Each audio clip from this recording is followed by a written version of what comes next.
ಜೊತೆಗೆ ಕೋಟಿ ಧನಂಜಯ ಹೇಗೆ ಅಂದರೆ ತುಂಬ ಸ್ಟಾರ್ ಜೊತೆ ನಾವು ಅವಾಗವಾಗ ಇಂಟ್ರಾಕ್ಷನ್ ಮಾಡುವಾಗ ಕೆಲವರು ನಮ್ಮ ಹುಡುಗ ಅಂತಾರೆ, ಕೆಲವರು ನಮ್ಮ ಧನು ಅಂತಾರೆ.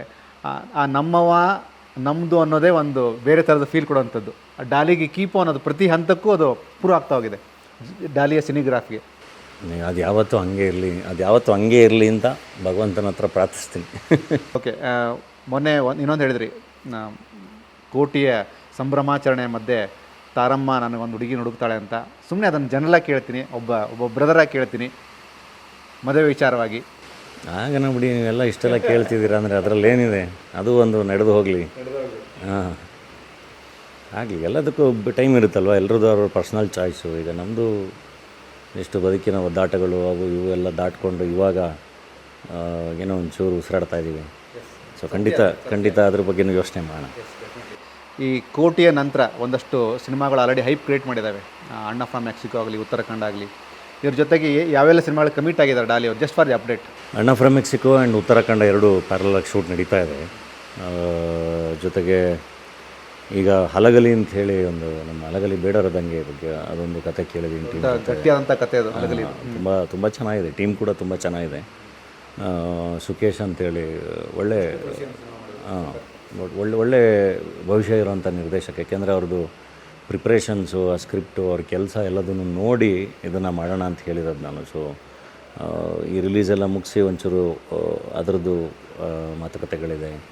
ಆ್ಯಂಡ್ ದೆನ್ ಭರಣ ಸರ್ ಜೊತೆ ನಾಡಪ್ರಭು ಕೆಂಪೇಗೌಡ ಒಂದು ಐತಿಹಾಸಿಕ ಸಿನಿಮಾ ಮಾಡಬೇಕು ಅಂತ ಅದರದ್ದೆಲ್ಲ ಪ್ರಿಪ್ರೇಷನ್ಸ್ ಆಗಿದೆ. ಸೊ ಅದು ಕೂಡ ನಡೀತಾ ಇದೆ ಪ್ಯಾರಲಾಗಿ. ನೋಡೋಣ, ಎಲ್ಲವೂ ಚೆನ್ನಾಗಾದರೆ ಇಷ್ಟು ಐತಿಹಾಸಿಕ ಸಿನಿಮಾಗಳನ್ನ ಮಾಡೋಣ ಅಂತ. ಯಾಕಂದರೆ ಅದು ತುಂಬ ವರ್ಷದ ಕನಸು ನನಗೆ, ನನ್ನ ಚೈಲ್ಡ್ಹುಡ್ಡಿಂದ ಕನಸು ನನಗೆ ಐತಿಹಾಸಿಕ ಪಾತ್ರಗಳು ಮಾಡಬೇಕು ಅನ್ನೋದು. ಒಂದು ಫೈನಲ್ ಪ್ರಶ್ನೆ. ಕನ್ನಡವನ್ನು ತುಂಬ ಶುದ್ಧವಾಗಿ ಮಾತಾಡುವಂತಹ, ಪ್ರಬುದ್ಧತೆಯ ಒಂದು ಆಕಾರವನ್ನು ಕೊಟ್ಟಂತಹ ಬಹಳಷ್ಟು ಕನ್ನಡ ನಟರಲ್ಲಿ ಡಾಲಿಯವರು ಕೂಡ ಒಬ್ಬರು.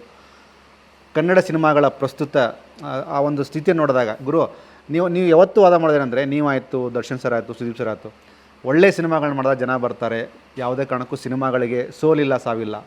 ಇದಕ್ಕೆ ಎಷ್ಟು ಗಟ್ಟಿಯಾಗಿ ನಿಂತ್ಕೋತಾರೆ ಡಾಲಿಯವರು? ಫೈನಲ್ ಪ್ರಶ್ನೆ.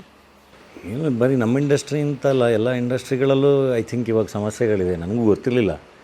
ಆಮೇಲೆ ರೀಸೆಂಟಾಗಿ ಗೊತ್ತಾಗಿದೆ, ಓಕೆ ಎಲ್ಲ ಇಂಡಸ್ಟ್ರಿನೂ ಒಂದು ಬೇರೆ ಫೇಸಲ್ಲಿದೆ ಅಂತ. ಅಂದರೆ ಈ ಡಿಜಿಟಲ್ ರೈಟ್ಸು ಇನ್ನೊಂದು ಮತ್ತೊಂದು ಎಲ್ಲ ಯಾರೂ ಬೈ ಮಾಡ್ತಿಲ್ಲ. ಅಲ್ಟಿಮೇಟ್ಲಿ ಇವಾಗ ನಾವು ಮೊದಲೆಲ್ಲ ಹೆಂಗೆ ಸಿನಿಮಾ ಮಾಡ್ತಿದ್ವಿ ಅಲ್ಲಿಗೆ ಬರಬೇಕಾಗತ್ತೆ. ಅಂದರೆ ಥಿಯೇಟ್ರಿಗೆ ಸಿನಿಮಾ ಮಾಡಿ ಆಡಿಯನ್ಸು ಥಿಯೇಟ್ರಲ್ಲಿ ಸಿನಿಮಾ ನೋಡಿ ಗೆದ್ದ ಮೇಲೆ ಬೇರೆ ಪ್ಲ್ಯಾಟ್ಫಾರ್ಮ್ಗಳಲ್ಲಿ ತೊಗೊಳ್ತಾರೆ ಅನಿಸುತ್ತೆ ಮೋಸ್ಟ್ಲಿ. ಸೊ ಹಾಗಾಗಿ ಐ ಥಿಂಕ್ ಸಿನಿಮಾನ ಯಾವಾಗಲೂ ಥಿಯೇಟ್ರಿಗೇ ಮಾಡಬೇಕು ನಾವು. ಬೇರೆ ರೈಟ್ಸ್ಗೋಸ್ಕರ ಮಾಡಿದ್ರೆ ಅದು ವರ್ಕ್ ಆಗಲ್ಲ. ಸೊ ಯಾವಾಗಲೂ ಥಿಯೇಟ್ರಿಗೆ ಸಿನಿಮಾ ಮಾಡಬೇಕು. ಸೊ ಅದಕ್ಕೇ ಕೆಲಸ ಮಾಡಬೇಕು, ಬೇರೆ ದಾರಿನೇ ಇಲ್ಲ. ಕೆಲಸ ಮಾಡಬೇಕು, ಅದೊಂದೇ ಉಳಿದಿರಲ್ಲ, ಒಂದೇ ದಾರಿ ಇರೋದು ಥಿಯೇಟ್ರಿಗೆ ಸಿನಿಮಾ ಮಾಡಬೇಕು.